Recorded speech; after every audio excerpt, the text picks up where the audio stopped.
apa yang harus saya sampaikan sudah dikupas tuntas oleh Bapak Ibu narasumber sebelumnya, gitu ya.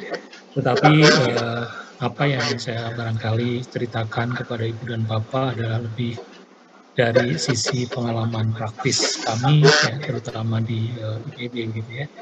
Jadi topiknya juga masih terkait dengan penguatan untuk kerjasama internasional dan kita akan fokus dari aspek akademiknya atau akademisinya, gitu ya.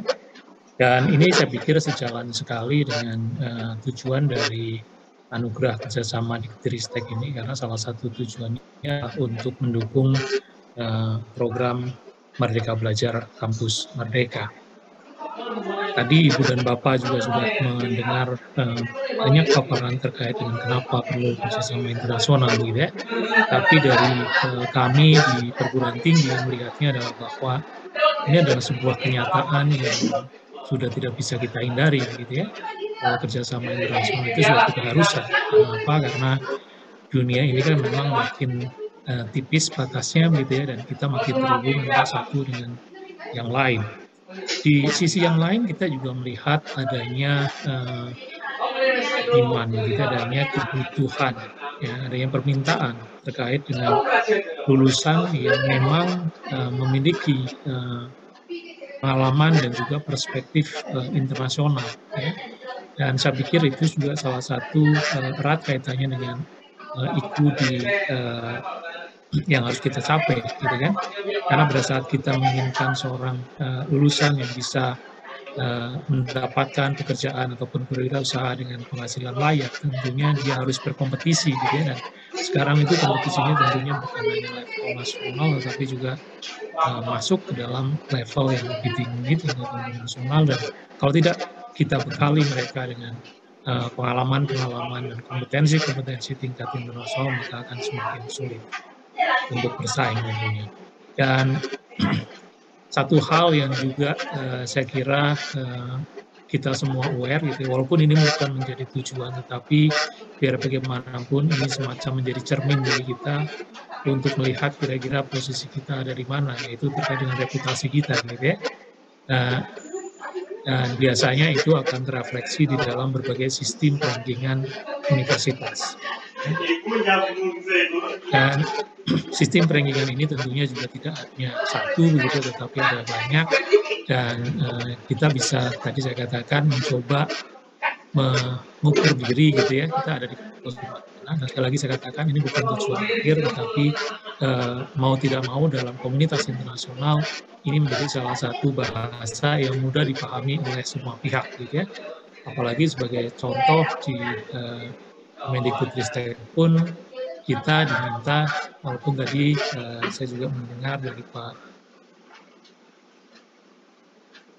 Paso, ya, kalau tidak salah, yang mengatakan bahwa kita juga perlu menjalin kerjasama dengan perguruan tinggi yang mungkin satu level atau bahkan mungkin di bawah kita, gitu ya. Tetapi mau tidak mau, ya, kemampuan kita di dalam menjalin kerjasama dengan perguruan tinggi yang masuk dalam top rank universities itu memberikan privilege tersendiri, ya. Tadi saya katakan banyak sistem rankingan yang bisa kita gunakan untuk mengukur diri, dan biasanya kalau kita memang sebuah perguruan tinggi yang relatif bagus, tentunya juga posisinya akan relatif konsisten di berbagai sistem rankingan yang ada. Nah, di dalam kita menjalankan ataupun mengembangkan kerjasama dengan berbagai mitra, gitu ya, apalagi mitra internasional, tentunya kita harus bisa memastikan bahwa apa yang kita lakukan memang sesuai dengan arah pengembangan dari institusi di mana kita bekerja, begitu ya. Ini bisa dilihat dari misalnya strategi jangka panjangnya, jangka menengah maupun jangka pendeknya. Ini sebagai contoh kami di IPB, begitu ya, tahun 2023, ya, tagline kita itu adalah local global interconnected, ya. Artinya apa? Artinya kita memang semakin ke sini itu semakin dituntut untuk bisa bermitra baik dengan mitra lokal maupun mitra internasional kita, dalam upaya tadi salah satunya yang utama adalah memfasilitasi MBKM ya, Merdeka Belajar Kampus Merdeka. Tentunya itu bukan satu-satunya yang harus kita capai, tapi itu adalah salah satu program yang ingin kita dapatkan. Nah, di dalam membangun kerjasama, gitu ya, tadi saya sepakat sekali dengan apa yang disampaikan oleh narasumber sebelumnya, bahwa di dalam membangun kerjasama itu biasanya memang harus ada keuntungan bagi semua pihak yang terlibat, begitu ya. Karena kalau namanya kerjasama tadi, kalau tidak saling menguntungkan, saya akan mengatakan itu namanya dikerjain, bukan kerjasama, gitu ya. Itu jadi saya sangat percaya itu. Dan supaya kerjasama ini bisa efektif dan berjalan seiring sejalan, gitu ya, itu saya melihat pelibatan semua pihak itu menjadi sangat penting. Ya, kalau kita mati, Ibu dan Bapak sekalian, gitu ya, kerjasama itu tidak bisa hanya ditangani oleh kantor yang ataupun unit yang bertanggung jawab terhadap kerjasama itu sendiri saja, tetapi harus melibatkan pihak-pihak yang menjadi eksekutor dari kerjasama tersebut. Karena biasanya pihak-pihak seperti misalnya kantor internasional ataupun kantor kerjasama itu akan lebih kepada fasilitator ya, untuk memulai dan juga memanage kerjasama, tetapi pelanannya itu sendiri biasanya akan banyak di unit-unit seperti misalnya fakultas begitu ya, ataupun juga di departemen program studi, karena merekalah yang menjadi eksekutor utama, merekalah pelaksana, dan merekalah yang juga akan mendapatkan benefit langsung dari kerjasama tersebut. Jadi kalau misalnya kita berbicara tentang mobilitas mahasiswa, maka yang akan terkait langsung pasti program studi, gitu ya. Tetapi program studi, jurusan, departemen, ataupun fakultas itu bukan satu-satunya, ya kan? Kita juga harus ingat bahwa kerjasama itu bukan hanya kerjasama yang sifatnya tadi student mobility, credit earning, ya kan, ataupun double degree dan yang lain-lain. Tetapi juga banyak kerjasama yang sifatnya lebih kepada kerjasama riset, ya. Toh itu juga masih terkait dengan ilmu perguruan tinggi, ya kan. Misalnya terkait dengan jumlah publikasi, ya, jumlah mitra dan yang lain-lain. Nah, oleh karena itu peran dari riset center begitu ya, jadi atau pusat penelitian di tempat Ibu dan Bapak kalau menurut saya menjadi sangat krusial ya. Terutama biasanya ini adalah untuk tipe-tipe kerjasama yang kaitannya dengan penelitian dan kerjasama dengan pihak industri untuk baik misalnya pengembangan produk ataupun juga untuk problem solving dan aspek-aspek lain yang memang dibutuhkan oleh dunia usaha dan dunia industri. Nah,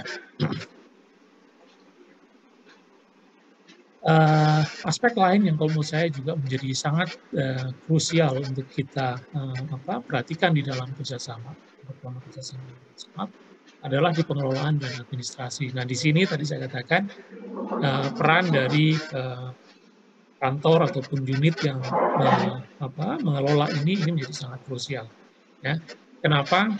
Karena kalau ini tidak dimanage dengan baik, seringkali pekerjaan yang ada itu menjadi tercecer di mana-mana, gitu ya.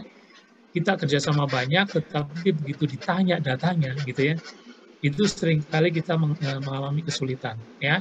Dan juga apabila tidak ada unit pengelola yang menangani ini, ya, maka nanti seringkali banyak pekerjaan yang tidak tertangani atau ada pekerjaan yang ditangani oleh banyak pihak, begitu ya.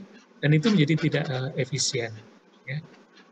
Nah, alhamdulillah memang untuk saat ini ya sudah ada Labkerma yang juga mungkin membantu memfasilitasi Ibu dan Bapak di dalam pengelolaan dan administrasi untuk kerjasama. Tadi juga sudah disinggung oleh narasumber sebelumnya bahwa kecenderungan saat ini itu kerjasama sifatnya lebih multilateral ataupun dalam bentuk yang konsorsium, gitu ya.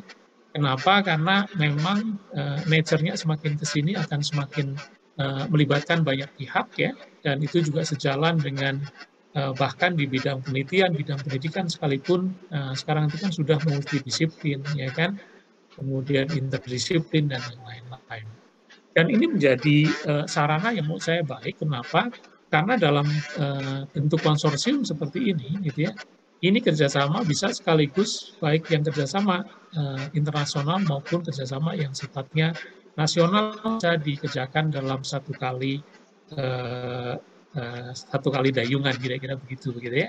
Karena apa? Karena umumnya di dalam sebuah konsorsium, pengalaman kami di IPB itu akan melibatkan beberapa perguruan tinggi di tingkat nasional, dan nanti kita bermitra dengan berbagai perguruan tinggi di negara mitra kita. Gitu. Bahkan bisa melibatkan dari berbagai negara sekaligus. Nah, ini tentunya akan sangat bagus untuk